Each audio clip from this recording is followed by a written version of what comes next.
उन्होंने क्या देखा कि रात का वक्त था, सेम टू सेम ताऊ जी के हमशक्ल वो खड़ा हुआ छत पे, और उसका जो अंडर आर्म्स के जो हेयर होते हैं वो धीरे धीरे धीरे धीरे बढ़ते बढ़ते बढ़ते पूरा नीचे से ऊपर उनके पूरे खाट पे आ गया। ये चीज मतलब टोनहा देव में भी यही होता है कि उसके अंडर आर्म्स के हेयर वो लंबे होते हैं। वो आके ठीक ताई जी के मेरे बगल में लेट गया। पीछा करके जब देखता है कि राधा बुआ जो बच्चे की कब्र थी वहाँ पे जाती है, राधा बुआ उस बच्चे की कब्र पे वो बच्चे को निकाल कर चाकू से पूरा उसका बॉडी पार्ट अलग करती हैं, झोले में भरती हैं, और लास्ट में जब वो आदमी देखता है कि उनके हाथ में जो पूरे ब्लड थे वो बिल्कुल किसी पिशाचनी की तरीके वो हाथ को चाट रही थी, मतलब उस पूरे ब्लड को। हाँ तो भाई स्वागत है अपनी जनता का नए पॉडकास्ट में। आज के पॉडकास्ट में हमारे साथ मौजूद हैं सूरज भाई। ये यूट्यूब पे एक चैनल रन करते हैं सूरज की कहानियाँ, जहाँ पे ये 3-4 साल से हॉरर स्टोरीज नरेट कर रहे हैं। तो आज हमने इनको बुलाया कि भाई आइए प्लीज़, आपके पास जो ऑथेंटिक कहानियाँ होती हैं वो आकर हमारे चैनल पे सुनाइए, नरेट करिए, एक पॉडकास्ट करते हैं आपके साथ हम बैठ के। और जो आज भाई कहानी सुनाने वाले हैं बहुत ही इनके साथ ये बहुत ही क्लोजली इन्होंने एक्सपीरियंस किया, क्योंकि उनकी फैमिली में ही ये सब चीज़ें हुई हैं। तो हमने कहा भाई आओ और हमें बताइए ज़रा, हमारी ऑडियंस को भी बताइए। तो भाई स्वागत करते हैं सूरज का। स्वागत है जी।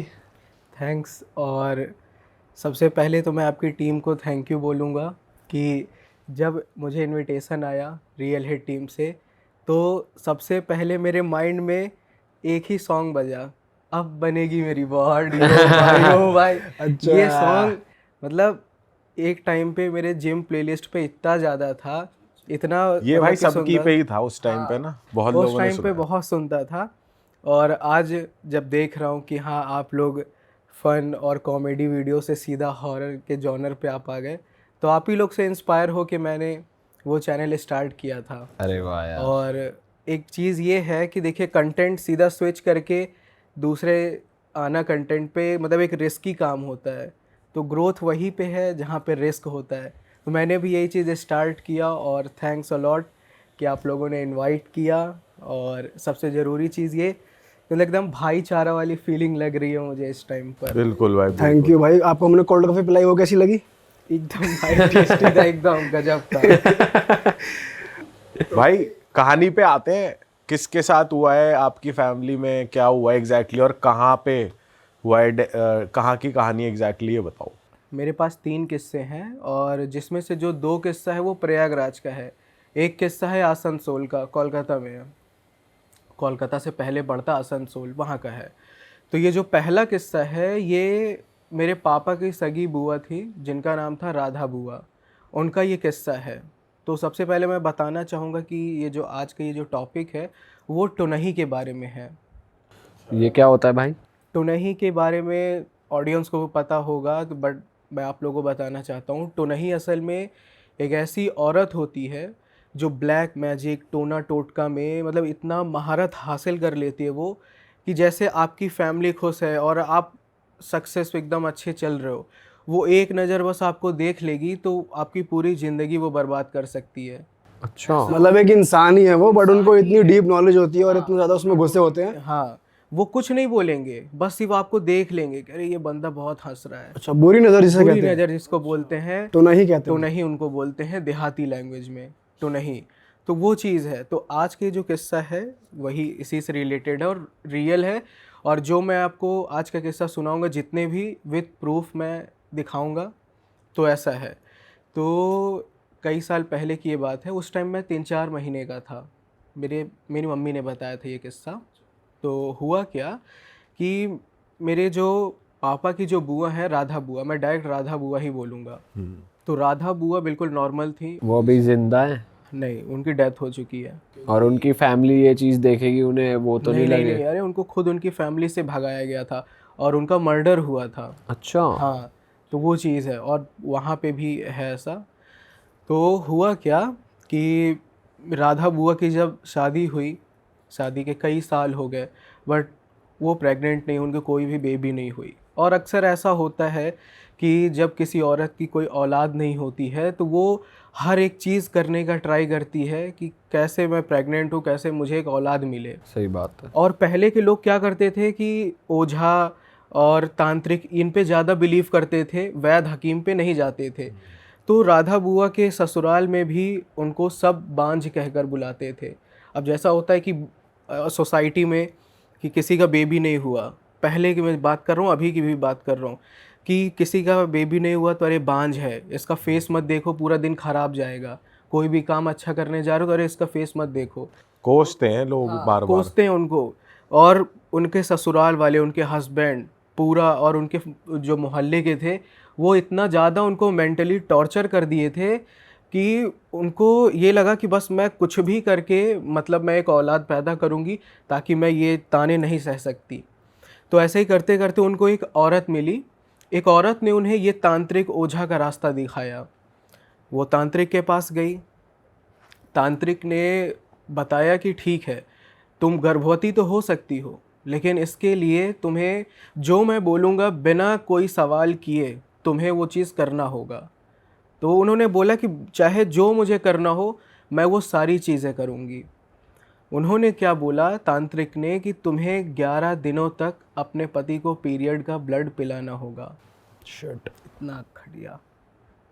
और भाई मेरे पास वो प्रूफ भी है ऐसा, क्योंकि पीरियड के ब्लड से भी बहुत सारी चीज़ें होती है। आपने ऐसा सुना होगा, हम लोग को लगता है कि ये गंदा है, लेकिन तंत्र साधना में, तामसिक चीज़ों में ये सबसे प्योरेस्ट फॉर्म माना गया है। अगर हमें एकदम पक्का वाला, अगर किसी के ऊपर तंत्र विद्या करना है, किसी का आप जो कोख होती है उसको बांध सकते हैं, किसी का घर बर्बाद करना उसको कर सकते हैं, किसी को वश में करना हो वो कर सकते हैं। ऐसी कोई चीज़ नहीं है कि आप उससे नहीं कर सकते। और इतना पक्का ये हो जाता है ये मैजिक कि कोई तोड़ ही नहीं सकता। और मेरे पास एक प्रूफ है कि मेरी एक सब्सक्राइबर हैं, उन्होंने खुद बोला था, मैं उनका नाम नहीं रिवील करूँगा, मैं आप लोग को सिर्फ चैटिंग दिखाऊंगा उनकी। उन्होंने खुद एक अभी पुणे में 2017-18 में ये रियल केस हुआ था कि उनके ससुराल वालों ने ही अपनी बहू को इतना प्रताड़ित किया पीरियड के ब्लड के लिए कि अननेचुरल तरीके से उसको पीरियड लाने के लिए दवा खिलाते थे कि उसको और पीरियड का ब्लड आए। और जो तांत्रिक ओझा होते थे उनको उसका पीरियड का ब्लड बेचते थे और पैसा मिलता था। जब इतना ज़्यादा वो परेशान हो गई तो उसको एक मौका मिला कि वो वहाँ के पुणे के पुलिस स्टेशन में जाके उसने उनके नाम पे FIR किया, तब ये जाके केस सामने आया। और मैंने अपने चैनल पे इससे पूरा ये स्टोरी कवर कर रखा है। तो एक मेरी हैं सब्सक्राइबर, जब उन्होंने ये स्टोरी सुनी ना तो उन्होंने कहा कि भाई मुझे अपने हस्बैंड पे करना है, तो आप मुझे बताओ कि कितने दिनों तक मैं ये ब्लड पिलाना पड़ेगा मुझे। और सब्सक्राइबर ही कह रही है आपसे। सब्सक्राइबर भी मैं आपको दिखाना चाहूँगा, क्योंकि वो जो है वो भी देखती हैं, दिक्कत हो जाएगा फिर, इसीलिए उनको कोई दिक्कत नहीं। ये देखिए, अपना टेंशन दूर करने के लिए स्टोरी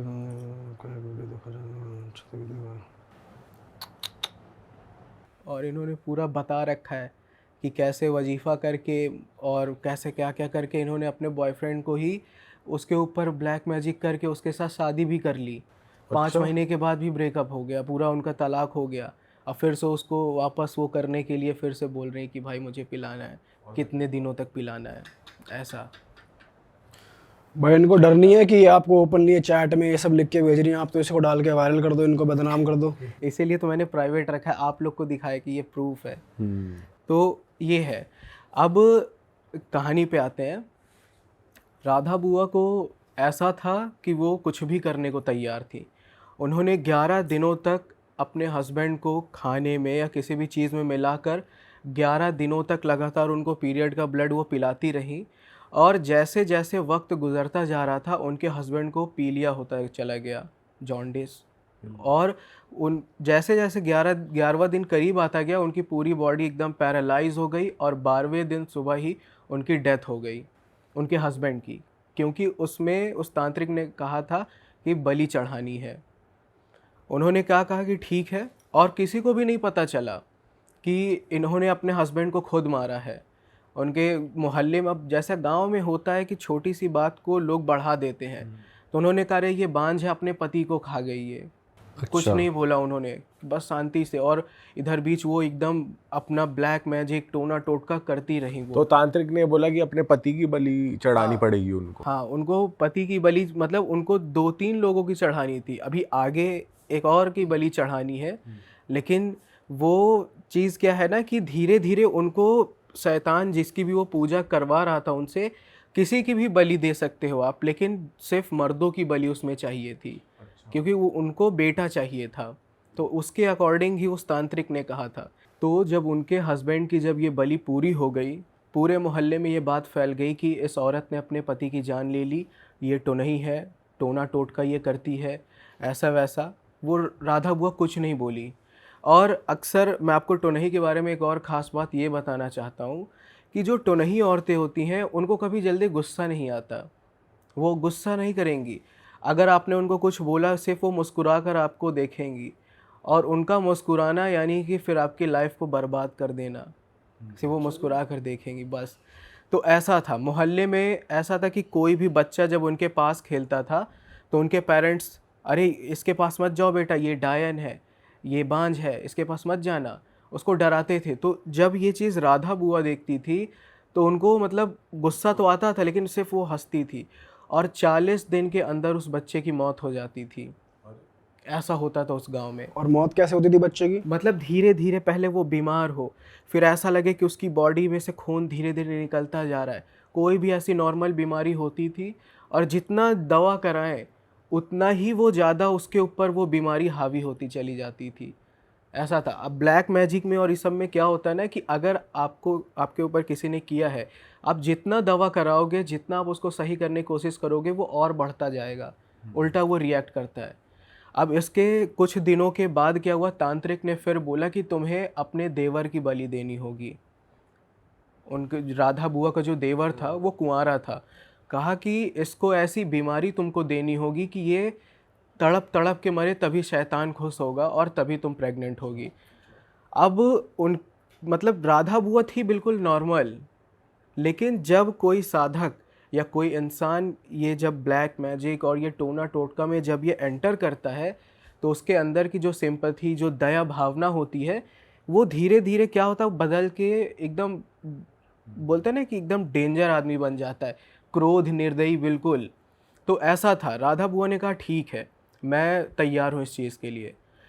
अब क्या हुआ कि उनके देवर जब सो रहे थे, उन्होंने पता नहीं कैसे क्या किया कि उसको होश ही नहीं आया।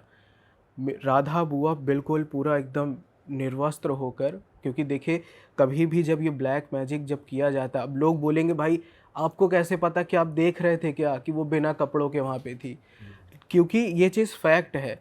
जब जितनी भी टुनही औरतें होती हैं वो बिना कपड़ों के ही वो ये सब करती हैं, तभी वो प्योरेस्ट फॉर्म माना जाता है और असर भी जल्दी करता है। तो उसके बाद क्या हुआ, जब उनका देवर जब सो रहा था तो उसके सिरहाने पे बैठ के उन्होंने दिया रखा, दिया जलाया माथे पे, और एक सुई लिया, कुछ पढ़ के यहाँ बीचों बीच यहाँ पे चुभोया, उसको पता ही नहीं चला। दूसरे दिन जब होश आया देवर को तो सर में भारी दर्द था। धीरे धीरे करते करते उस वो चर्म रोग होने लगा था। वाइट वाइट आपने देखा होगा ना, बॉडी पे सफ़ेद सफ़ेद दाग हो जाते किसी के, वैसा होने लगा। और जितना वो वैद्य हकीम के पास जाता वो दाग और बढ़ता जाता और इतना खुजली करता कि उसमें से खून निकलने लग जाता। और जैसे जैसे 10-12 दिन हुए उसमें से कीड़े निकलने लगे। पूरा ये सिर्फ एक सुई चुभाने से, सिर्फ एक सुई चुभाने से। पर कीड़े निकलना थोड़ा अनबिलीवेबल है कि कीड़े निकल रहे हैं। जब आपने नहीं देखा होगा, जब दाग पड़ते हैं, जब खुजलाते हैं तो फंगस टाइप का जो होता है उस पे वो निकलता है, और साइड साइड से मतलब कीड़े एकदम उभर के निकलते हैं, जैसे पस भर जाता है, मैगट्स कहते हैं उसे। उस टाइप का पूरा हो गया था। और किसी को भी नहीं समझ में आ रहा था कि ये चीज़ मतलब हो कैसे रहा है सब। तो ये था। फिर धीरे धीरे क्या हुआ कि 21 दिन जैसे ही पूरा हुआ उसके बाद ही उनके जो देवर थे उनकी डेथ हो गई। गांव वाले पूरे बोले, उनके मोहल्ले वाले, कि ये अपने दोनों मतलब कि जो भी अपने जवान हस्बैंड को और अपने देवर को ये खा गई है। उनके ससुराल वालों ने भी बोला कि तुम मेरे बेटे को खा गई हो, ऐसा है कि तुम यहाँ से निकलो। गांव वालों ने उनको खूब मारा, वहाँ से ससुराल वालों ने भगाया। वो सीधा ही मेरे दादाजी के पास, यानी अपने भाई के पास, अपने मायके। वहाँ पे जब आई तो उन्होंने पूरी घटना के बारे में बताया कि ऐसा ऐसा बात है, मुझे वहाँ से भगा दिया गया है। उस टाइम पर क्या था कि जैसा कि मैंने बताया 3-4 महीने का था, और वहाँ पे मेरे ताऊ जी चाचा चाची थे, सभी के बच्चे छोटे छोटे थे। वहाँ पे आने के बाद क्या हुआ, हमारे जैसा कि मैंने बताया कि हम लोग सोनार हैं, ज्वेलरी का जो काम होता है पूरा वो, तो हमारे दादाजी का पूरा ज्वेलरी का काम होता था। और जो ईंट का जो भट्ठा होता है, 4-5 हम लोग का ईंट का भट्ठा था और 15-20 बीघा ज़मीन थी। अच्छा। जब से राधा बुआ आई थी वहाँ पे अपने मायके, उनका सारा काम ठप हो गया। अच्छा, तो मतलब बिना कुछ करे, बिना कुछ किए, उनके क्योंकि उनके ऑरा से और हाँ, उससे। यस, वो उनका जो ऑरा होता है उसके वजह से ही उनका जो पूरा था सब ठप होता गया। राधा बुआ वो करना नहीं चाहती थी, लेकिन जो उनके साथ नेगेटिव एंटिटीज़ थी उसकी वजह से ये सारी चीज़ें हो रही थी। अब क्या हुआ कि जब भी जो मेरे ताऊ जी या चाचा के लड़के होते थे, जब उनके साथ खेलते थे, तो मेरी ताई जी वो खुद देखती थी, उनका जो बड़ा लड़का है वो जब भी उनके साथ जाके खेलता तो वो तुरंत उठा लेती, तो वो बस गुस्से से देखती बीमार हो जाता, तुरंत उल्टी दस्त होने लग जाते। तो मेरे जो ताऊ जी थे वो दादाजी से बोले कि देखा तो बाबूजी, ये अपने ही घर के औलाद को खाने के चक्कर में पड़ी है, तो इसको यहाँ से तुम निकालो, हम लोग इसको झेल नहीं सकते। तो जब दादाजी ने ये सुना तो उन्होंने मतलब समझाया कि भाई देखो बेटा, ऐसा कुछ नहीं है, वो तुम्हारी बुआ है, ऐसा कुछ भी नहीं है। लेकिन उनको कुछ ना कुछ शक हो रहा था, क्योंकि जब से राधा बुआ आई थी उनका पूरा काम ठप हो गया। फिर उन्होंने उनके पास, राधा बुआ के पास जो भी था गहना पैसा, उन्होंने अपने भाई को दिया, कहा कि भाई आप ये रखो, जो भी आपका नुकसान हुआ आप इसको अपने यूज़ में लगाओ, कोई दिक्कत नहीं है, ठीक है। अब मोहल्ले में ऐसा होने लगा कि उनकी ज़बान जो ना पूरी काली हो गई। आपने सुना होगा काली ज़बान के बारे में, जो वो बोलते हैं जो वो। वो बोलते हैं वो सच हो जाता है। तो राधा बुआ ने कहा कि ऐसा है कि लोग, अब जैसे मोहल्ले में होता है, आए भाई ससुराल से भगाया गया उनको, मायके में आते तो गांव के लोग बातें नहीं करते, अरे भगा दिया गया है, तो नहीं थी, बांझ थी, ऐसा। तो उनको जब मोहल्ले वाले औरतें जब बोले तो वो कहती थी, जा तेरा सत्यानाश हो जाएगा, जा तेरी जबान कट जाएगी, जा तेरा पति मर जाएगा, बहुत तू बोलती है। और भाई लिटरली में 1-2 दिन के अंदर वैसा ही हो जाता। मोहल्ले में ऐसा हो गया कि लोग डरने लगे थे और उन्होंने फैसला किया कि भाई हमें इसको निकालना ही होगा। दादाजी के पास आके वो बोले कि भाई ऐसा है कि आप अपनी बहन को यहाँ से भगाओ, क्योंकि आपकी बहन टोना टोटका करती है और ये हमारे मोहल्ले को ही खा जाएगी। ऐसा है कि हम इसको नहीं झेल पाएंगे, अगर आप नहीं भगाओगे तो मजबूरन आपकी पूरी फैमिली को हमको यहाँ से भगाना होगा। तो उन्होंने बोला भाई आप ऐसा मत करो, हम दूसरे दिन ही अपनी बहन को यहाँ से हटाते हैं। प्रयागराज में एक जगह है भगवतपुर, छोटा सा गांव है, वहाँ पे मेरे बाबा का मतलब रहने वाले ओरिजिनल मेरे बाबा उधर ही के थे। वहाँ से वो आके सोनारी का काम करने के लिए, जहाँ पे मैं रहता हूँ, जगह का नाम नहीं बताऊँगा, पास में ही है, भगवतपुर में मेरे बाबा का वहाँ पे पैदाइश ही वहाँ पे था। तो वहाँ पे एक मकान है मेरे बाबा का, आज भी है, लेकिन वो पूरी तरीके से अब खंडहर है। तो हुआ क्या कि मेरे बाबा ने कहा, देखो बहन, ऐसा है कि तुम यहाँ पे नहीं रह सकती हो, हम जो हमारा मकान है भगवतपुर में, तुम वहाँ पे रहो, कोई भी पैसे की दिक्कत, खाने पीने कोई भी दिक्कत नहीं होगी, हम तुम्हें पैसा देते रहेंगे। राधा बुआ समझ गई कि जैसे मुझे ससुराल से भगाया गया वैसे मायके से भी निकाला जा रहा है। उन्होंने कहा ठीक है भाई, कोई दिक्कत नहीं। लेकिन दिक्कत इस बात की यहाँ पे ये थी कि जिस मकान में वो गई, उस मकान के पीछे जो ठाकुर लोग थे वहाँ पे, वो उनकी नज़र वहाँ पे थी, वो उसको हड़पना चाहते थे।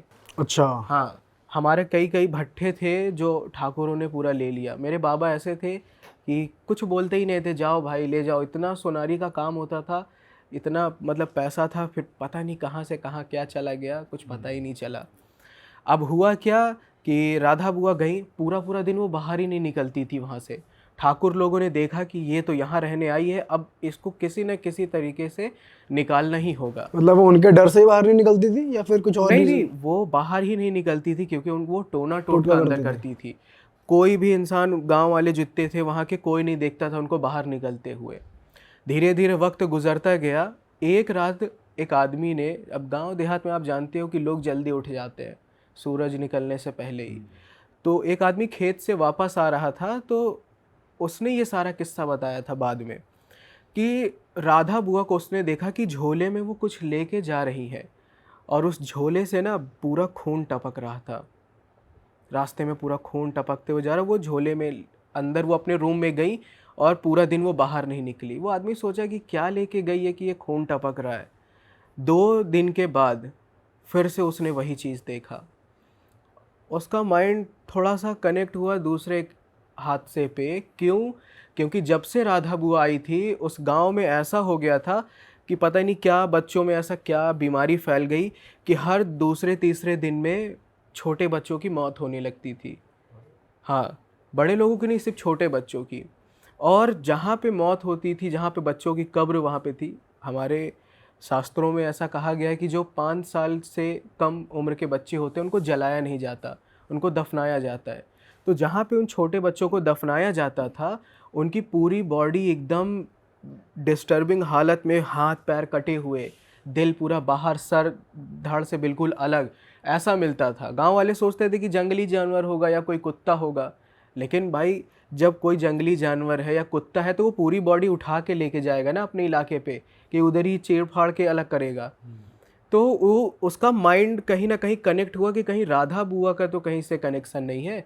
तो उसने सोचा कि मुझे इस बात का पता लगाना होगा। 2 दिन के बाद वो पीछा क्या करता है, पीछा करके जब देखता है कि राधा बुआ जो बच्चे की कब्र थी वहाँ पे जाती है, राधा बुआ उस बच्चे की कब्र पे वो बच्चे को निकाल कर चाकू से पूरा उसका बॉडी पार्ट अलग करती हैं, झोले में भरती हैं। और लास्ट में जब वो आदमी देखता है कि उनके हाथ में जो पूरे ब्लड थे वो बिल्कुल किसी पिशाचनी की तरीके वो हाथ को चाट रही थी, मतलब उस पूरे ब्लड को। वो जब आदमी देखा तो वो समझ गया कि ये औरत कोई नॉर्मल नहीं, ज़रूर कोई टुनही है, डायन ही है ये। घर आई, घर आने के बाद वो क्या देखता है कि राधा बुआ जो है पूरा अपना पूरा कपड़े वपड़े उतार के टोना टोटका का सामान और छोटे छोटे बच्चों का सर, हाथ पैर की हड्डियां पड़ी और छोटे छोटे टुकड़े करके उसे वो खा रही थी कच्चा ही। आपको मैं एक चीज़ और बताना चाहूँगा कि ऐसा है जैसे कभी किसी लेडी का बेबी नहीं होता है, तो ऐसी बहुत सारी है स्टोरीज़ में। और ये चीज़ फैक्ट है कि लोग ऐसा करते हैं कि किसी भी मुर्दे इंसान का जो हड्डी का जो चूरा होता है उसको पूरा पाउडर बना के उसको दूध के साथ पीने से भी प्रेग्नेंट होती हैं लेडी, ऐसा कहा गया है। इसका मैं भाई ये तो टोटल अंधविश्वास ही है यार। जब उस तांत्रिक ने उनके हस्बैंड को ही मरवा दिया तो प्रेग्नेंट होने का क्वेश्चन ही खत्म हो वही गया। चीज़ है ना कि लोग इतनी मतलब ऐसी ऐसी होती हैं औरतें कि वो ये इन सब पे यकीन करने लॉजिक लगाती ही नहीं है वो। प्लस ये आप बात भी बहुत पुरानी बता रहे हो, तब तो पुरानी बात, और मैंने जैसा बताया कि लोग वैद्य हकीम पे यकीन ही नहीं करते थे। तो ऐसा था। बाद में जब उसने उसी रात ठाकुरों को बताया, ठाकुर ने कहा भाई अब मुझे मौका मिल गया। 5-6 लोग गए और गांव वालों को पता नहीं चला। दरवाज़ा तोड़ा तो देखा कि राधा बुआ जिस भी हालत में थी वैसे ही उनकी आंख फोड़ी, पेट पूरा चीर के, मतलब एकदम उनको कुछ करने का मौका ही नहीं मिला, तुरंत ही उनको मार दिया और बाहर से ताला लगा दिया और सब लोग चले गए। गांव वालों को नहीं पता चला। दूसरे दिन देखा कि ताला लगा तो गांव वालों ने सोचा कि हो सकता है ये अपने मायके गई हो। 1 दिन 2 दिन करते करते 1 हफ्ता हो गया, लेकिन उनके घर से स्मेल आने लगी अजीब सी, जैसे कोई मरा हुआ जानवर। लोगों ने जब दरवाज़ा तोड़ा तो क्या देखा कि वो पूरा बिल्कुल एकदम निर्वस्त्र पड़ी हुई, उनकी पूरी बॉडी से कीड़े निकल रहे, एकदम सड़ चुका था उनका बॉडी, और पूरा टोना टोटकाट का सामान पड़ा हुआ, छोटे छोटे बच्चों के सर हाथ पैर पड़े हुए। लोगों ने समझा कि जिस शैतान की ये पूजा करती थी उसी ने इसकी ऐसी हालत की होगी। लेकिन इसका खुलासा 10-15 दिन के बाद हुआ। जिस हालत में राधा बुआ मरी हुई पाई गई, जितने भी ठाकुर के लोगों ने मारा और ठाकुर थे, पूरा कमरा बंद है अंदर से, ना कोई खिड़की ना दरवाज़ा, वैसे ही उनकी डेड बॉडी मिली हुई थी पूरा। मतलब जैसा ठाकुर ने जितने लोगों ने मारा उनकी भी हालत वैसी ही थी। और मैं आपको वो मकान दिखाना चाहूँगा, आप लगा सकते हो उसको, कोई दिक्कत नहीं है। अच्छा, उनकी हालत ऐसे कैसे हो गई थी? उनको मतलब उनकी आत्मा ने मारी, आत्मा ने ऐसा किया क्योंकि जब उनकी आत्मा ने बदला लिया बेसिक जाता है। हाँ, ये देखिए, ये इसका फ्रंट ब्राइटनेस इसका। भाई ऐसा कहते हैं कि मरे हुए ये टोने टोटके वाले ज्यादा खतरनाक है। यहाँ पे पूरा ये फ्रंट है, इसके पीछे का भी पूरा ऐसा area है। कहते हैं, है ना भाई? जी भाई, जो मरे हुए ये टोने टोटके वाले होते हैं ये ज्यादा खतरनाक होते हैं। यही से तो कोई तांत्रिक या घोरी होते हैं, इनको सिद्ध भी कर और ये लेते हैं। अभी भी ऐसा है घर? हाँ, अभी भी है ये। अभी ये देखिए, मैंने कुछ ही दिन पहले ही इसको क्लिक किया है, 12 मई को। अच्छा, जब मुझे जाना था मैंने कहा कि ये देखिए भाई आप।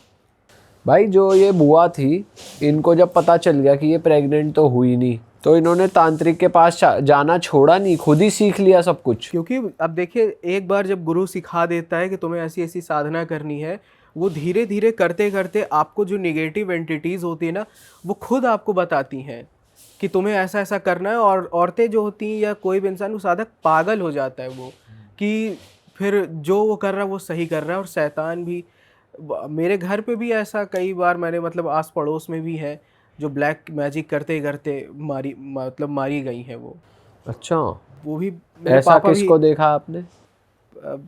है, लेकिन मैं बताऊंगा नहीं। एक है, शॉप है, मतलब उनके ऐसे मतलब बताता हूँ मैं, क्योंकि इनडायरेक्टली बता दो ताकि ये लोगों को। उनकी जो मम्मी थी वो ब्लैक मैजिक करती थी, और मेरे बाबा भी बताते थे, मेरे पापा भी, कि जो उनकी, जिन्होंने मतलब मकान हड़पा था, हम लोग का मकान था बड़ा, लेकिन जो उन्होंने मकान हड़पा, उनकी मम्मी ब्लैक मैजिक करती थी, और वो पूरा कपड़े उतार के ही करती थी। भाई मतलब जितनी भी मैंने स्टोरीज सुनी है टोनही औरतों की, या जितनी भी औरतें करती, सब में ये कपड़े उतार के ही ब्लैक मैजिक करती हैं ये। क्यों पता नहीं, बट एनर्जी ज़्यादा पावरफुल होती है उस टाइम पे। हो सकता है कि क्यों, कपड़े पहन के भी तो किया जा सकता है, बट पता नहीं क्यों विदाउट ऐसा करती हैं। लेकिन बड़ा खतरनाक होता है फिर ये। बताओ। तो ये चीज़ है, किस्सा ये था मेरे पापा ने जब मुझे बताया था राधा बुआ का। और एक एंटिटी है, आप लोग को बताना चाहूँगा, फिर दूसरे किस्से पे आता हूँ मैं। एक है टोनहा देव, जो गांव के लोग होंगे उनको ये चीज़ पता होगा।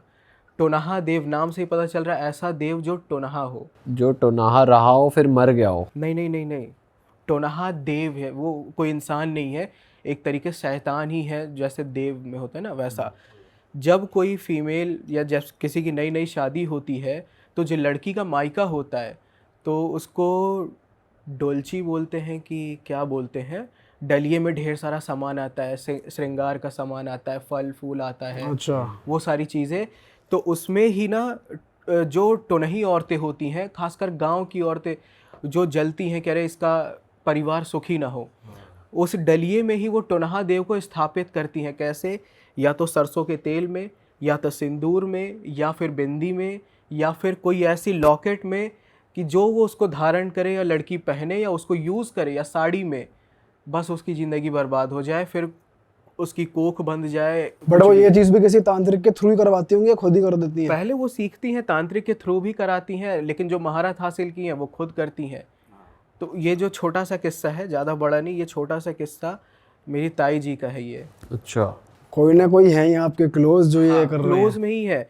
मैं अभी गया था अभी कुछ दिन पहले शादी में, वो पहले टोना टोटका करती थी। उनका नाम नहीं बताऊंगा वो, क्योंकि वो भी देखती मेरा वीडियो। तो आप अब आपको कहेंगी नहीं वो कि? अरे कहने दीजिए भाई, जो फैक्ट जो सच है तो सच है। अच्छा। पूरा फैमिली, पूरा परिवार उनको जानता था। एक चीज़ और मैं बताऊंगा कि टोनही औरतों का एक पहचान होता है मूवीज़ और इससे हट के, जो रियलिटी में उनके सर पे बाल नहीं होता है टोनही औरतों का। गंजी होती हो? बिल्कुल गंजी होती बिल्कुल, है, ये बिल्कुल। थोड़े बहुत जो बाल हो वो अलग, पूरा उनका एकदम सर पे बाल होता ही नहीं है। मैंने ये चीज़ खुद देखा था, शादी में मैं गया, खुद देखा मैंने। और उनके चेहरे पे ग्लो तो रहेगा ही नहीं, पूरा चेहरे पे कट का निशान, और ऐसा लगे कि उन्होंने कितने लोगों की हत्यारी ले रखी। तो विग वगैरह पहनती हैं, टकली नहीं नहीं, घूमती पूरा हैं? टकली। अच्छा। देख नहीं, उनकी जबान कटी, और उनकी पूरी बॉडी पे ब्लेड के निशान होंगे, अरे कट का। अच्छा। ये चीज़ फैक्ट है। आप लोग बोलेंगे कि मूवीज़ में जैसा सुंदर होती, वैसा कुछ नहीं होता। ये चीज़ मैंने देखा है। और टोनही औरतें क्या होती ना, वो अपना ये जो रियासत बोलते हैं, जो उनका ये जो हुनर है, वो चाहती हैं कि ये हुनर मेरा पीढ़ी दर पीढ़ी चलता पास चला ऑन है, होता रहे। पास ऑन करती रहे। या तो अपनी बेटी को सिखाएंगी, क्योंकि जो अगला किस्सा है वो उसी से है। जो कोई भी टोनही होती हैं, वो या तो अपनी बहू को, अपनी बेटी को सिखाएंगी, फिर उनकी बेटी अपने बच्चों को या अपनी बहू को सिखाती है। तो उन्होंने बताया कि टोनहा देव का असली रूप किसी ने नहीं देखा, वो आपका ही किसी का वो रूप लेता है। तो जो मेरी ताई जी, उन्होंने छोटा सा किस्सा बताया था कि जब उनकी नई नई शादी हुई थी, तो छत कैसा था, जैसे सेकंड फ्लोर है, हाफ बना हुआ है, और यहाँ पे खाट लगी हुई है, वो ऐसे लेटे तो सामने का वो छत दिखता है। बगल में ताऊ जी लेटे हुए थे। उन्होंने क्या देखा कि रात का वक्त था, सेम टू सेम ताऊ जी के, मतलब कि वो हमशक्ल वो खड़ा हुआ छत पे, और भाई उसका जो अंडर आर्म्स के जो हेयर होते हैं वो धीरे धीरे धीरे धीरे बढ़ते बढ़ते बढ़ते पूरा नीचे से ऊपर उनके पूरे खाट पे आ गया। ये चीज़ मतलब टोनाहादेव में भी यही होता है कि उसके अंडर आर्म्स के हेयर वो लंबे होते हैं, और किसी ने देखा नहीं है, बट जिस हिसाब से ताई जी ने बताया मेरे, ये चीज़ सच है। वो आके ठीक ताई जी के मेरे बगल में लेट गया, और ऐसे छत से ही छत से ही उतरा और आके उनके खाट के बगल में ही लेट गया। तो ताऊ जी यहाँ जो है रियल में, ताऊ जी यहाँ लेटे हुए हैं, वो बगल में जो टोनाहा देव है वो लेटा हुआ है, और हमेशा जो टोनाहा देव होता है वो उसके पति के रूप में ही आता है। वो आके लेटा, और जब ताई जी ने जब देखा कि ये मतलब हम शकल दोनों, वो ज़ोर से चिल्लाई, तो वो अचानक पे गायब हो गया। मतलब कि काफ़ी उसने परेशान किया था मतलब ताई जी को मेरे, तब जाके मतलब आज भी है कि इतना अभी भी उनके पीछे लगा हुआ है, तो बार बार ही आता बार रहता बार था। आता रहता है। उसका एक मतलब फिक्स टाइम है, पता नहीं बताती हैं हर 3 महीने में कि हर 2 महीने में वो आता ही रहता है।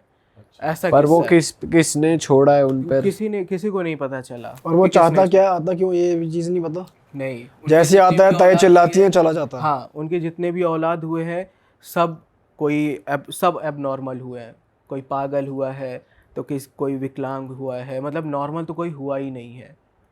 आज भी वो परेशान रहती हैं, और मतलब हर टाइम वो दिक्कत में रहती हैं। कहीं भी उनके हस्बैंड की आए दिन एक्सीडेंट हो जाता है, उनके बच्चे कभी छत से नीचे गिर जाते हैं आए दिन, और आज तक कोई उनका कोई काट ही नहीं कर पाया। तो उन्होंने किसी को दिखाया था, इतना अंतर दिखाया, वगैरह कोई किसी को? कोई पता ही नहीं कर पाता। जितने होते सिर्फ पैसा लूटने के चक्कर में रहते, कोई सच में उनका मदद नहीं कर पाता। और ये उनकी शादी से ही कराया होगा उनके किसी शादी ने? से ही कराया हुआ है। बस एक ओझा से पूछा गया तो उसने बोला कि तुम्हारे ही मायके से ये आया है, किसी ने छोड़ा। लेकिन क्योंकि देखिए एक रूल होता है, तांत्रिक ओझा या कोई भी हो, चाहे मौलवी ही क्यों ना, कोई भी, वो कभी भी सामने वाला का नाम नहीं बताएंगे। उनको पता होता है लेकिन वो नाम नहीं बताएंगे, क्योंकि इससे उनका जो रूल होता है वो ब्रेक हो जाता है, फिर उनकी शक्तियाँ भी छिन जाती हैं। ऐसा होता है। मैंने एक पॉडकास्ट किया था, एक है हारून बाबा, उनको मैं दादाजी बोलता हूँ, उनके साथ भी मैंने पॉडकास्ट कर रखा है। तो उन्होंने बताया था कि कभी भी हम रिवील नहीं कर सकते हैं कि ये बंदा इसने किया है, क्योंकि फिर वो जो शक्तियाँ होती हैं वो जर्ब हो जाती, छिन जाती उनसे, इसलिए कोई नहीं बताता है। ओके, तो ये टोनादेव वैसे कुछ नहीं करता था? नहीं, कि वैसे कुछ नहीं करता था। परेशान करना वो नहीं? मतलब पोजेशन पॉजेस कर लेता था, और मतलब इतना वो मेंटली मतलब परेशान करता है, वो फिजिकली नहीं वो करता था, मेंटली कि परेशान आपको दिखता रहेगा, और शरीर में भी आ जाता था शरीर में अंदर। आ जाए, तभी तो उनके बच्चे इतने विकलांग हुए, अब नॉर्मल हुए, तभी तो जाके ऐसा हुआ ना कि वो उनके नॉर्मल उनकी लाइफ रहने ही नहीं देता था। ऐसा था। अरे यार बताओ, तो अभी ठीक है उनकी तबीयत वगैरह? हाँ, अभी तो फिलहाल ठीक रहती हैं, बट यही है कि बीच बीच में फिर से वही उनको दिखते हैं, विजन्स आते हैं हाँ, उसके? अभी आते रहते हैं। कभी कदार वो आती हैं तो बताती हैं मुझे, हमारी फैमिली को बताती हैं, लेकिन क्या ही कर सकते हैं। ऐसा था। तो दूसरे किस्से पे स्विच करूं फिर? हाँ हाँ। दूसरा किस्सा ये मेरे नानी का है। मैंने पॉडकास्ट में हर जगह अपने नानी के बारे में जिक्र कर रखा है, और सबको पता है मेरे नानी के बारे में, ऑडियंस जितनी हुई है, कि मेरी नानी आसनसोल में रहती थी पहले। बोगड़ा चट्टी नाम है एक जगह है आसनसोल में, बोगड़ा चट्टी। मेरी नानी कोलियरी में गवर्नमेंट जॉब करती थी, जो कोयले का खदान होता है, अच्छा, उसमें काम करती थी। अभी इस टाइम पर कुछ साल पहले से ही मतलब वो ऊसा ग्राम में रहती हैं, मतलब रहती थी, अब प्रयागराज में मेरे साथ रहती हैं 2021 से। हुआ क्या कि मैं अपनी नानी का किस्सा क्यों बता रहा हूँ, लोग बहुत सारे ऐसे कमेंट सेक्शन में भी पूछते हैं, जहाँ पे भी गया नानी के साथ अगर पॉडकास्ट में करता हूँ, कि भाई आपकी नानी आपके साथ क्यों रहती है, आपके कोई मामा नहीं है या मौसी नहीं है क्या? मामा मेरे इकलौते एक ही मामा है, और बाकी मौसी हैं 3-4, बल्लभगढ़ में रहती हैं, लुधियाना में, प्रयागराज में तो मैं रहता हूँ। ऐसा तो हुआ क्या कि मेरी नानी के साथ ऐसा मेरे मामा मामी ने किया था कि बेचारी मरते मरते बची थी वो। अच्छा, ऐसा क्या कर खून दिया? की उल्टी उनको हुई, इतना हालत ख़राब हो गया था। उन्हीं के बेटे ने? उन्हीं के ही बेटे ने। और उनका फेस ना बिल्कुल आप ही के तरीके दिखता है। उनका नाम संतोष है। मेरे पास फ़ोटो नहीं, क्योंकि जब भी मैं आपकी वीडियो देखता था, जब आप हंसते ना 2 कॉपी, बिल्कुल ऐसा लगता था कि ये मेरे मामा ही तो है। आपको तो बहुत गुस्सा आता होगा इन पे। भाई आप ना वो फोटो दे देना, हम लगा देंगे। हाँ। नानी का फोटो मैं दिखाऊंगा। नहीं, जिनकी शक्ल इनसे मिलती है पर वो लगा उनके बिना पूछे कैसे लगा दे फोटो। नहीं, दिक्कत हो जाए फिर मेरे मामा को भी। लेकिन अब एक माँ है, वो क्या ही कर सकती। मैं तो बोला कि पुलिस केस कर दो, कहती नहीं नहीं बेटा, उसको जीने दो अपनी जिंदगी। हाँ, ऐसा है। अभी आप सुनोगे तो मुझे लगता है आप इमोशनल भी हो जाओगे, इतना खतरनाक कहानी है। बताओ भाई। अब जब ये सारी चीज़ें हुई ना कि मेरी नानी के साथ इतना हालत ख़राब हो गया, मैं किस तरीके लेके आया हूँ अपनी नानी को, वो आगे ही बताऊँगा आपको मैं। तो हुआ क्या कि अभी कई साल पहले की, जब मेरे मामा की जब शादी हुई, तो मेरी नानी ऊषा ग्राम में सेटल हुई रिटायरमेंट के बाद।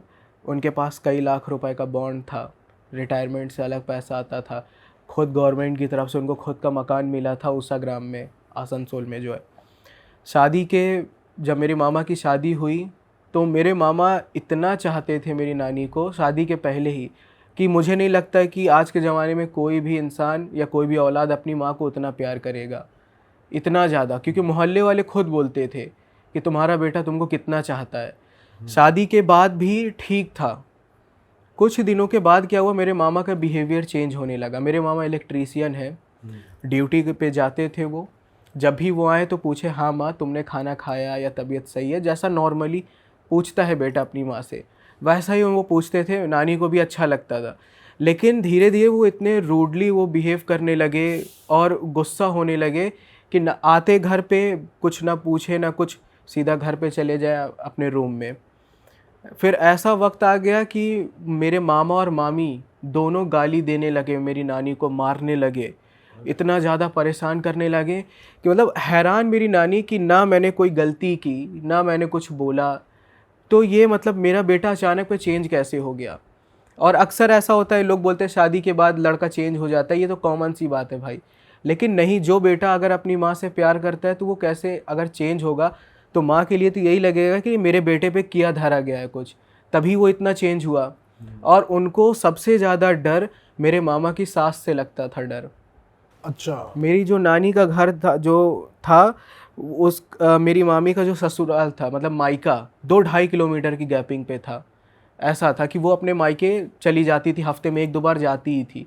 तो नानी बताती थी कि जब भी मेरे मामा की सास आती थी, जैसा मैंने अभी आपको लुक बताया टोनही का, सेम टू सेम वैसा ही था। उनको नहीं पता था कि इनकी सास टोना टोटका करती थी। और आसनसोल में, बंगाल में ये सब तो कॉमन है कि टोना टोटका वहाँ पे बहुत भयंकर होता है। अब जब भी वो आती थी, नानी जैसे खाना खाएं, वो उनको बस देख भर ले तो बस उनको उल्टी दस्त होने लग जाते थे, तबीयत ख़राब हो जाती थी उनकी, कि मतलब वो मेरे से भी ज़्यादा एजेड है, इतना ये फुर्ती में कैसे रहती है, इतना एक्टिव कैसे रहती है मेरी नानी। क्योंकि पूरा घर का वो काम कराते थे मेरी नानी से, अकेली थी मेरी नानी। और मेरे मामा इतने वो हो गए कि ना बहनों को आते थे अपने घर बुलाते थे, ना राखी बंधवाते थे। मेरी जो सबसे छोटी मौसी जो फरीदाबाद में रहती हैं, वो आसनसोल जब गई राखी बांधने के लिए तो उन्होंने घर से भगा दिया, कह रहे कि मुझे तुम लोग की ज़रूरत नहीं है, राखी वाखी मुझे नहीं बंधवाना। बगल में एक काकी माँ रहती थी नानी के घर बगल में, जैसे हम लोग ताई जी और बड़ी मम्मी बोलते हैं, तो आसनसोल में, कोलकाता साइड में वहाँ पे बोलते हैं काकी माँ। तो जो नानी की एज की थी वो, तो सब उनको काकी माँ बोलते थे। तो काकी माँ ने मेरी मौसी को बुलाया कि तुम्हारा भाई पूरी तरीके से बदल चुका है और तुम्हारी माँ से ये बहुत काम कराता है। तो उन्होंने कहा कि अब अगर तुम अपना नंबर दे सको तो दे दो, कभी कदार जब तुम्हारे भैया भाभी जब चले जाएंगे तो हम बात करा देंगे। तो उन्होंने मेरा नंबर और अपना नंबर दिया था। जब भी नानी की तबीयत ख़राब होती तो काली माँ का जो भभूत होता और जो फूल होता वो नानी को देती और उसको प्रसाद के रूप में जैसे ही ग्रहण करती वो सही हो जाता। धीरे धीरे ऐसे ही मतलब हालत ख़राब होती गई। मेरे मामा एकदम इतना चेंज हो गए कि नानी ने कहा कि चलो मेरी किस्मत में जो लिखा है, कर्म हमने शायद जो किया होगा वही मिल रहा है। फिर डर का जो सिलसिला चालू हुआ यहाँ से कि एक रात जब मेरी नानी सो रही थी, गर्मी का टाइम था, रूम ऐसा था कि बगल में नानी अकेले सोती थी। भाई मैं जाके देखा हूँ, उनका हालत ऐसा मेरे मामा मामी ने कर रखा था कि मैं तो रो दिया था देख के। आप फ़ोटो देखोगे उनकी उस टाइम की और अभी की, आप खुद कहोगे कि भाई आप बिल्कुल सही बोल रहे हो। जब नानी बताई कि उधर साइड मतलब एक साइड में अकेली नानी सोती थी, एकदम डिम लाइट जलता था, और बगल वाले रूम में मेरे मामा मामी सोते थे। पानी रात को पीने के टाइम की जब वो उठी तो देखा पानी नहीं था। किचन में जाने के लिए बीच में मेरे मामा मामी का रूम पड़ता था, तो डोर खुला हुआ था। नानी ने क्या देखा कि मामा अकेले सो रहे हैं, मामी है नहीं रूम पे। उनको शक तो पहले ही से था कि मेरी बहू कुछ ना कुछ तो कर रही है ये। अब उनको छत के ऊपर जो फ्लोर पे जो दूसरा रूम था वहाँ पे किसी को भी जाने का अलाउड ही नहीं था। मेरी मामी के अलावा वहाँ पे कोई नहीं जानता था, मेरे मामा भी नहीं जाते थे, और नानी तो बहुत दूर की बात है। चाबी हमेशा वो अपने पास रखती थी लॉक करके।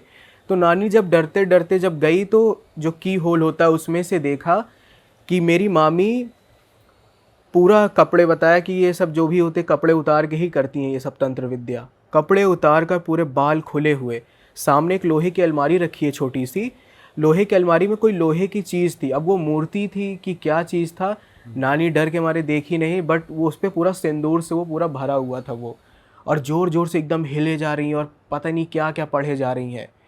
अब नानी को समझ में आ गया कि ये मेरे बेटे पे ज़रूर कुछ कर धर रही है, माँ बेटी दोनों मिलके। तंत्री हो रहा है कोई तगड़ा वाला। तो उसके बाद ये हुआ कि नानी ने कहा कि मुझे यहाँ से निकल लेना चाहिए, नहीं तो अगर ये इसको पता चल गया तो ये तो भाई मेरा काम तो 35 कर देगी इधर ही। नानी डरते डरते नीचे गई, बेचारी रात भर नहीं सोई। अपना वो जब दूसरे दिन उठी तो मामी को देख के और डर गई कि भाई पहले से वो डरती थी और ऐसा भयानक रूप देख लिया तो उनकी और हालत ख़राब। मामा मेरे ड्यूटी पे चले गए। मामी मेरी बोली कि और एक चीज़ और है मैं आपको बताऊं, जैसे हर एक तंत्र विद्या का ना एक वैलिडिटी होती है, उसको बार बार रिन्यू करना पड़ता है। मेरे मामा का जो बिहेवियर था, जब धीरे धीरे नानी की तरफ वापस से लगाव होने लगे तो मेरी मामी नोटिस करती और उसी दिन ही मायके जाती, और मायके से नानी बताती कि वो क्या बोलते हैं उसको, मिश्री और मूंगफली और एक इलायची दाना ये ला के उसको प्रसाद के रूप में देती, और जब खा लेते मेरे मामा उनका माइंड फिर से वैसा ही हो जाता, फिर से मूड चेंज और रवैया बदल गया। फिर हाँ पूरा रवैया। मेरी नानी खुद बताती थी कि ऐसा हो जाता था। अब उस दिन क्या हुआ कि जो मेरी मामी थी ऐसा बोली कि सुन बुढ़िया, मैं जा रही हूँ अपने मायके, घर का सारा काम कर लियो। और मामा मेरी ड्यूटी वो सीधा रात को 8 साढ़े 8 बजे जाते थे, और मामी भी वैसा ही पूरा दिन अपना वो रहे। अब भाई ना तो वो उनको खाना दे, जो मेरे मामा और मामी जूठा छोड़ देते थे बेचारी उसमें से खाना निकाल के खाती थी मेरी नानी। इतना ज़्यादा बुरा कंडीशन था। और जो बेचारे जो पड़ोसी थे, पड़ोसी तक इतना कि उनको चुपके से पन्नी में रोटी सब्जी ये सब देते थे खाने के लिए। यहाँ तक कि मतलब जब मुझे बताया मैं रोने टाइप का ऐसा, मैं गया जैसे कोई कुत्ता होता है, मैं गया नानी के जब घर तो भाई साहब खाना ऐसे रखा, मेरा खाना निकाल दिया, कहे कि सूरज खाओ तुम। मैंने कहा नहीं मामा नानी को तो खाना दे दो। कह रहे खा लेगी वो। भाई उसमें कटोरे में खाना रख के ऐसे फेंक के दे रहे थे खाना, कह रहे लो खा लो। आप ही आगे हुआ मेरे आगे। मैं मतलब भाई मतलब मैं बता रहा हूँ मेरे आँख में अभी भी आंसू आ जाए। मतलब उस टाइम मैंने देखा, मतलब मुझे यकीन नहीं हो रहा कि कोई बेटा अपनी माँ के साथ मतलब इतना ज़्यादा बुरा कैसे कर सकता है भाई। सही बात है। मतलब कुछ नहीं, मैं बोल नहीं पा रहा भाई। मतलब मैं अपनी नानी से इतना प्यार करता हूँ भाई कि मुझे आज भी ऐसा लगता है कि कहाँ मतलब कोई नहीं भाई, कोई नहीं, पानी पी लो चलो आप पहले। नहीं भाई। तो जब उनके साथ ये हो रहा था वो आपसे टच में नहीं थी? बिल्कुल टच में। अच्छा। जब वो सारी चीज़ें हुई ना नानी के साथ, तो नानी ने बताया कि अब जब वो मतलब मेरी जब मामी चली गई थी मायके, तो पूरा घर का काम वो करती थी। बेचारे जो पड़ोसी थे वो तक डरते थे मेरी मामी से, क्योंकि बहुत कलेश वो करती थी। और इतना ज़्यादा कि डर डर के बेचारे जो पड़ोसी होती थी, जब मैं गया तो बोलते थे बेटा अपनी नानी को यहाँ से लेके चले जाओ, नहीं तो ये मार डालेंगे तुम्हारी नानी को। मामी मेनली मामी थी जो मामी जो डेंजर थी। मामा तो बस वो हुकुम का इक्का है, बोलते ना बस इशारे जाओ वहाँ जाओ यहाँ जाओ। मामा पे वशीकरण हो गया प्रॉपर। हाँ। तो हुआ ये कि जब नानी बता रही थी कि जब मैं उनके रूम का पोछा लगा रही थी, जो बेड था, बेड का जो चारों पावा होता है, पिलर होता है 4, उसमें ना थोड़ा स्पेस था। नानी पोछा लगाते लगाते क्या देखती कि उसमें कुछ कपड़ा लपेट के अंदर वो ठूसा गया है। उन्होंने कहा ये कपड़ा कैसा है? वो कपड़ा जब निकाला तो भाई वो पीरियड का कपड़ा था, जो पीरियड में यूज़ होता है वो कपड़ा और उसमें पूरा पीरियड का ब्लड लगा हुआ। और सबसे खतरनाक बात ये कि उसमें मेरे मामा की फ़ोटो लपेटी हुई थी। ओ, इतना खतरनाक। बहुत खतरनाक मैजिक कर रखा है। और ये चारों उसमें ही था? चारों एक साइड में, एक ही पावे में था। पोछा लगाते जब गई तो देखा कि उसमें ही मामा की पूरी फ़ोटो एकदम लपेटी हुई।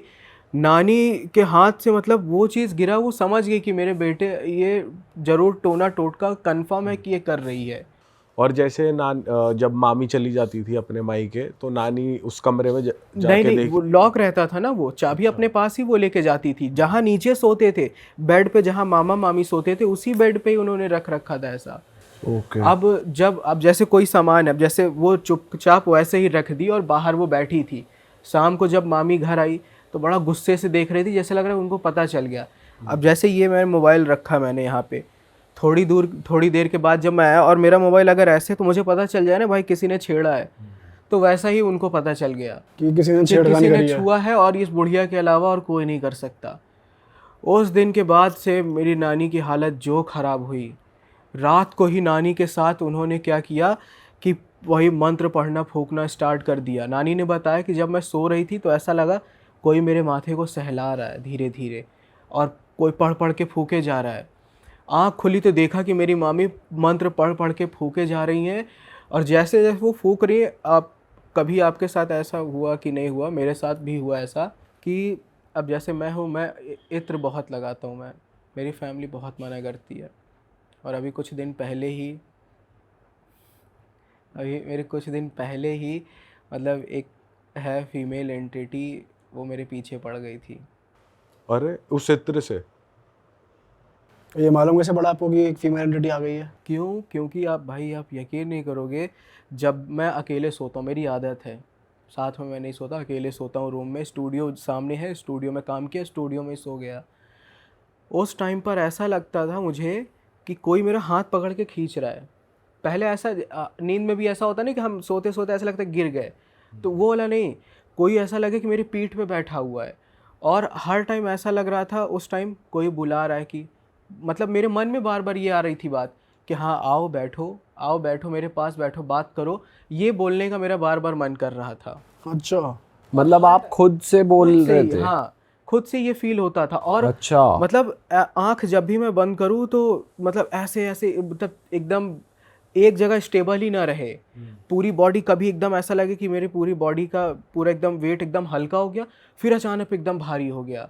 तो ये पोजीशन जब होता है, या जब कोई निगेटिव एंटिटी जब आपके आसपास होती है, कुछ बुरा नहीं कर पाई, लेकिन वो आपके साथ ही साथ घूमती रहती है, मौका ढूंढती ढूंढती है। और मैं अच्छा हुआ नहीं बोला कि हाँ मेरे पास आके बैठो, क्योंकि ये एक तरीके से उनको बुलाने का एक रास्ता खुल जाता है कि तुमने खुद ही बुलावा दे दिया। हाँ। और आपने फिर कैसे वो मिला? मतलब जो मेरे यहाँ दादाजी आते हैं, पॉडकास्ट जो करते हैं, वो ये सब जानते हैं अच्छे से।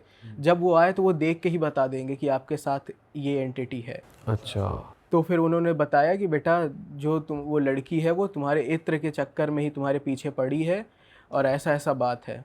तो मैंने उन्हें पूरी घटना बताई, तब गए कि कोई बात नहीं, तो जो पानी वानी होता है फूका हुआ उसको पिलाया, तो अभी तो फिलहाल सही है। अब नहीं है मतलब, अभी तो नहीं हो तुम्हारे पीछे? नहीं भाई नहीं। यहाँ तो नहीं ले आए रात को कभी, निकल हमारे परफ्यूम से भी हो परफ्यूम लगा के ये होता है ना मोस्टली। मैं दोपहर का टाइम था, मैं जहाँ वहाँ पे क्या है ना, मर्डर वर्डर काफ़ी हो रखा था। मैं उधर ही साइड से अपना जा रहा था अपने छोटे भाई के साथ, बस उधर ही से पकड़ लिया। 2 बार पकड़ा मुझे, लेकिन उन्होंने कहा कि बेटा तीसरी बार मत जाओ, नहीं तीसरी बार लपेटे में आ जाओगे फिर। तो मैं नहीं गया फिर। तो भाई नानी वाला किस्सा आता है। तो उनका जब ये सारा किस्सा हुआ ना, 5 मिनट के बाद नानी अचानक पे गायब, मतलब जो मामी थी वो गायब हो गई। और देखा रूम में कोई नहीं, डर के मारे वो बेचारी बैठी हुई। दूसरे दिन क्या हुआ कि मामी आ गई, मतलब मामी की जो मम्मी थी, यानी कि मेरे मामा की सास, वो आ गई। मतलब ऐसा था कि उन्होंने बता दिया कि इस बुढ़िया ने देख लिया कुछ, अब मालूम इसका पड़ करो। गया। हाँ।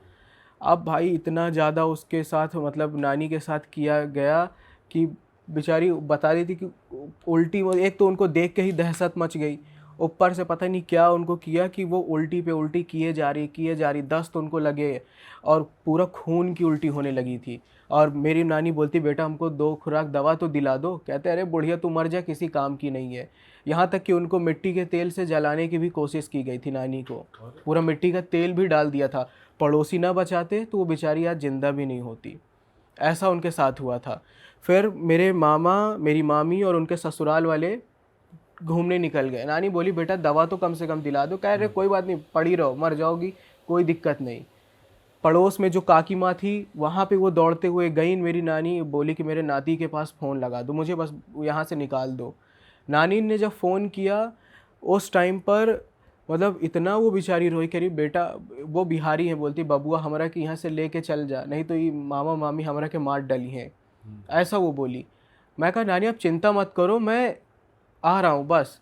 मैं ट्रेन पकड़ा, 1-2 दिन के अंदर गया। मामा देखे हैरान, कह रहे बेटा तुम यहाँ पे क्या कर रहे हो? मैं कहा अरे मामा मेरे ताई जी के लड़के की शादी है, एक बुजुर्ग आदमी होना ज़रूरी है, पंडित ने बोला, तो मैं 1 हफ्ते बाद इनको वापस छोड़ दूंगा। कह रहे नहीं यार, नहीं, घर का काम कौन करेगा। मैंने फिर तुरंत मतलब रिटर्न टिकट ऐसे फर्जी बुक कर रखा था प्रूफ के लिए कि इनको दिखा दूं कि हाँ भाई मैं इनको वापस छोड़ दूंगा। हाँ, मामी को भी बताया, मामा को भी बताया, तो कह रहे ठीक है अच्छा छोड़ देना सूरज ज़रूर। मेरे मामा, मैं बोलना चाहूँगा इतने गलीच, इतने घटिया इंसान हैं। उन्होंने सारा डॉक्यूमेंट उनका ले लिया, सारा डॉक्यूमेंट, कि कहीं ये लालच में तो नहीं लेके जा रहा। अच्छा। और मेरी नानी बताती कि उनको होश ही नहीं था, उनका पूरा मकान, उनका पूरा बॉन्ड सब कुछ अपने नाम करा लिया, बस एक नौकरानी के तौर पे उनको रखा था। मैंने मन में यही सोचा कि मतलब कैसे, मतलब गलीच बेटे, कितने नीच बेटे हैं कि जो टेम्परेरी है, धन दौलत पैसा ये सब मकान, ये टेम्परेरी है, जो असली धन है वो माँ है। जब आप उनको छोड़ के आप ये इसके पीछे भाग रहे हो तो फिर आपका क्या ही होगा। क्योंकि देखिए हर रिश्ते में सबके पास सेकंड ऑप्शन होता है। गर्लफ्रेंड बॉयफ्रेंड है, छोड़ दिया, दूसरा गर्लफ्रेंड बॉयफ्रेंड मिल जाएगा। पत्नी मर गई, दूसरा पति मिल जाएगा। लेकिन माँ बाप के पास क्या होता है, कोई दूसरा ऑप्शन नहीं होता। जब बेटा या बेटी छोड़ देते हैं तो किसी वो दूसरा या बेटा या बेटी नहीं बनाते, फिर उनको कोई प्यार नहीं कर पाता वो। तो ये चीज़ है। मैं नानी को लेके आया, नानी ने स्टेशन पे सिर्फ मेरे भरोसे आई, कही कि बबुआ तू कसम खा हमारे सर पे हाथ रख के कि जब तक हम मरेंगे नहीं, यानी जब तक हम जिंदा हैं, हमारे मरते दम तक तुम मेरा साथ दोगे। ना हम तुम्हारे मम्मी पापा के भरोसे जा रहे हैं ना कुछ। मेरे पापा भी, पूरी फैमिली उनको इतना प्यार करती है कि क्या मैं बताऊं, लेकिन मेरे को ज़्यादा वो प्यार करती हैं और वो मेरे ही भरोसे टिकी हुई हैं। तो आज मैं आप लोग के पास जो बैठा हूँ, आज उन्हीं लोग के आशीर्वाद से, अपने मम्मी पापा नानी के आशीर्वाद से मैं यहाँ पे बैठा हूँ कि एक टाइम पे आप लोग को देखता था और आज मैं आप लोग के साथ बैठ के यहाँ कर रहा हूँ। मैं आपको फ़ोटो दिखाऊंगा उस टाइम की, मेरी नानी की हालत। ये देखिए 21 फरवरी 2021 को मैं लेने गया था, ये मेरी नानी की हालत है। उस टाइम पर इतना ज़्यादा कर दिया गया था। ये बगल वाली मेरी मामा की बेटी है। और ये तो बहुत ही ज़्यादा। अब तो मामा की जो पहले ये देख लीजिए आप भी कि उस टाइम पर उनकी क्या हालत थी। मेरी नानी जब मुझे देखी तो बोली कि बेटा हमको एक उम्मीद मिल गई कि हाँ हम बच सकते हैं, नहीं तो बोली हम तो हार ही चुके थे। और अब कि मैं आपको फ़ोटो दिखाता हूँ नानी का, आप खुद देखो भाई एकदम चेंज हो गई। ये देखिए, अरे वाह, डेट आप देखिए, डेट भी ये रिसेंटली का है, फरवरी का।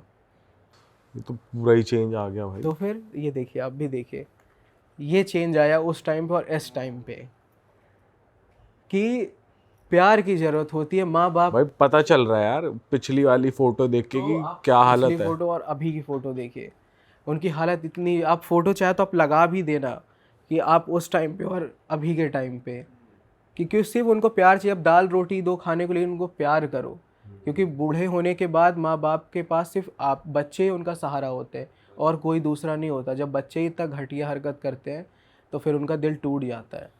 इस दौरान जैसे दादी को, नानी को ये मालूम था कि मामी ब्लैक मैजिक कर रही है, हाँ। तो उनका जो बेटा है, मतलब तुम्हारे मामा, वशीकरण हो रखा है उनपे। हाँ, अभी भी वैसे ही है। वैसे ही एकदम इतना अच्छा वो डांस करते थे। मेरी मम्मी बताती थी कई कई टूर्नामेंट में गए। आज मतलब वशीकरण होने को इतना जैसे पागल की तरीके वो हो गए, नौकर की तरीके, बस गए पैसा कमाए, घर आए, खाए पिए, सो गए। ऐसा हो गया। जितना स्टाइलिश थे वो, बात होती है उनसे? नहीं, मैं ब्लॉक कर दिया मैंने। जब एक हफ्ता बीत गया कह रहे अरे बेटा नानी को भेज दो। मैं कहा कौन, कहाँ, रॉन्ग नंबर है ये, ब्लॉक कर दिया मैं। ऐसे सही। आपके घर पे नहीं करा आपकी मदर को? नहीं आपके नहीं कुछ नहीं, दोबारा फिर उन्होंने कॉल ही नहीं किया। एक और बार फिर कभी कोशिश भी नहीं करी कि वो आए हो या ऐसा और कुछ? जबकि वो घर अच्छे से जानते मेरा, कई बार वो आ चुके हैं। जब अननोन नंबर से किया, गलती से मेरे मुंह से निकल गया कि हाँ भाई सूरज ही बोल रहा हूँ।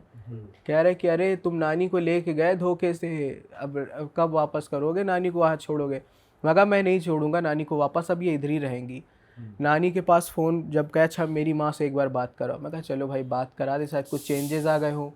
नानी से बात कराए तो क्या बोल रहे हैं कि हाँ वहाँ पे खूब मौज कर रही हो ना, करो तुम मौज, तुम्हारे मरने के बाद भी हम नहीं आएंगे, तुमको देखने तक नहीं आएंगे।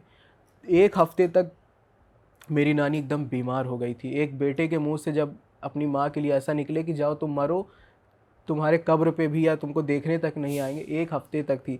आज ऐसा हो गया कंडीशन कि इतना मैं उनको हंसाता हूँ, इतना कि उनको मामा की कोई याद ही नहीं आती। ऐसा था। नहीं जो भी नहीं हो भाई, आज उन्हीं की वजह से भाई हुआ। बहुत अच्छा करा आपने उनको। और आज भी मतलब हमेशा उनकी सेवा करता आया हूँ और करता ही रहूँगा। भाई ऐसे ही सेवा करते रहो और तरक्की करते रहोगे आप, बड़ों का आशीर्वाद रही है रह। कि आप लोग के साथ में बैठा हूँ, अरे भाई सबसे बड़ी तरक्की मेरे लिए यही है। अभी तो बहुत आगे जाओगे भाई, आप बहुत साफ दिल के आदमी हो और बहुत ही बढ़िया आपने ये काम करा। और हम तो यही चाहेंगे भाई किसी के साथ ऐसा हो ना, पहली बात तो। और उन वो भी आंटी अच्छी थी, जो पड़ोसी आंटी थी जिन्होंने फ़ोन कर दिया आपको, हमेशा वरना तो। तारीफ करते हैं, बीच बीच में बात भी करता रहता हूँ। पूछती है कि बेटा नानी कैसी है? मैं कहा बढ़िया है। नानी पूछती कि हाँ मामा मामी का क्या हाल है? कहते हैं वैसे ही है वो लोग। अच्छा। तो वो है। ऐसे लोग भी भाई जो ऐसे करते हैं ना, फलते नहीं है वो, जो इतना बुरा करते हैं किसी के साथ। उनकी एक बेटी हुई थी, एक बेटी हुई उनका, 10 साल के बाद उनकी कोई औलाद हुई थी। 10 साल के बाद इतना करने धरने पे उनका एक नानी ने, जब वो प्रेग्नेंट थी मेरी मामी, तो बोल दी कि तुम्हारा बेटा ही होगा, तुम देख लेना, जैसा आज तुमने मेरे साथ किया है, ये बस मेरी बद्दुआ है कि जैसा आज तुमने मेरे साथ किया वैसा ही गत तुम्हारा बेटा करेगा। ना अल्ट्रासाउंड से उनको पता चला, ना कुछ, बोल दिया कि बेटा ही होगा, और सच में बेटा हुआ। नानी का ही बेटा, देखते जाना इसका क्या हाल होगा। जब एक माँ के दिल से बद्दुआ निकली तो अब सोचो फिर उनका पैसा कमाना, सक्सेस पाना किसी काम का नहीं है। तो ऐसा था। ऑल राइट भाई, पॉडकास्ट को यहीं पे ख़त्म करते हैं क्योंकि बहुत लंबी इसकी ड्यूरेशन हो गई थी। और आपके साथ हमें तो बैठ के मज़ा आ गया। और वैसे भी आप जैसे इंसान हो, इतने साफ दिल के आदमी हो, बहुत ही बढ़िया, आपने एक नेक आदमी हो, बहुत ही बढ़िया काम किया। अपनी नानी को अपने पास लिया है, वो एकदम सुरक्षित और खुश हैं आपके साथ, ये जानकर हमें और खुशी हुई है। तो मैं ऑडियंस को ये बोलूँगा कि भाई आप जाके चेकआउट कर सकते हो भाई का चैनल। भाई और भी हॉरर कहानियाँ, किस्से सुनाता है अपने चैनल पे, यहाँ पर उनका गोल बटन आ रहा है। भाई के चैनल को सब्सक्राइब करो, भाई को थोड़ा प्यार दिखाओ, और भाई को इंस्टाग्राम पे भी फॉलो कर लो। और अगर आपको हमारे पॉडकास्ट में मज़ा आ रहा है तो भाई बहुत सी ऑडियंस है जो हमें बिना सब्सक्राइब हुए हमारे पॉडकास्ट को एंजॉय करती है, देखती है, तो भाई प्लीज़ जाकर सब्सक्राइब कर दो, लाल बटन है, हमको भी सब्सक्राइब कर दो। और बस दैट इज इट, हम आपसे मिलेंगे नए पॉडकास्ट में। टिल देन अपना ख्याल रखो, और बस ख़त्म करते हैं। चलो जी, bye bye, take care, see you, tata. Tata, see enjoy करो।